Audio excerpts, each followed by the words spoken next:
بسم اللہ الرحمن الرحیم۔ السلام علیکم۔ بیت اللہ کی کنجی۔ ہجرت سے پہلے بیت اللہ کی کنجی قریش مکہ کے قبضے میں تھی اور یہ کنجی عثمان بن طلحہ کے پاس رہا کرتی تھی۔ یہ لوگ بیت اللہ کو پیر اور جمعرات کے روز کھولا کرتے تھے۔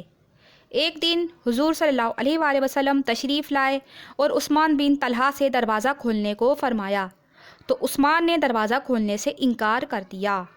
نبی پاک صلی اللہ علیہ وآلہ وسلم نے فرمایا، اے عثمان، آج تو یہ دروازہ کھولنے سے انکار کر رہا ہے؟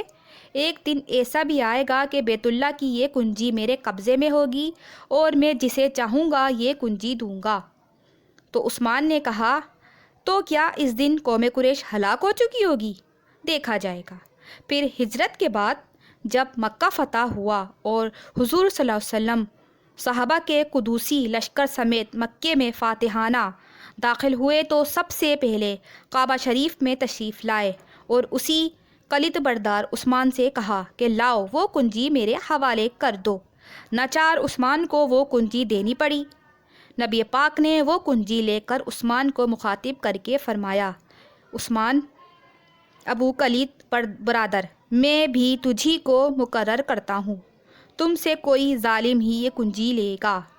عثمان نے دوبارہ کنجی لی تو نبی پاک صلی اللہ علیہ وآلہ وسلم نے فرمایا کہ عثمان، وہ دن یاد ہے کہ جب میں نے تم سے کنجی طلب کی تھی اور تم نے دروازہ کھولنے سے انکار کر دیا تھا؟ تو میں نے کہا تھا کہ ایک دن ایسا بھی آئے گا کہ یہ کنجی میرے قبضے میں ہوگی اور میں جسے چاہوں گا دوں گا۔ عثمان نے کہا، ہاں حضور، مجھے یاد ہے اور میں گواہی دیتا ہوں کہ آپ اللہ کے سچے رسول صلی اللہ علیہ وآلہ وسلم ہیں۔ میرے آقا دو جہاں صلی اللہ علیہ وآلہ وسلم پر لاکھوں کروڑ درود اور لاکھوں کروڑوں سلام۔ ہمارے پیارے آقا صلی اللہ علیہ وسلم اگلی پچھلی سب باتوں کے عالم ہیں اور قیامت تک جو کچھ بھی ہونے والا ہے سب آپ پر روشن ہیں۔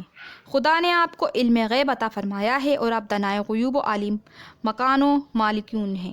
پھر اگر کوئی شخص یوں کہے کہ نبی پاک کو کل کی بات کا علم نہ تھا تو وہ کس قدر جاہل ہے۔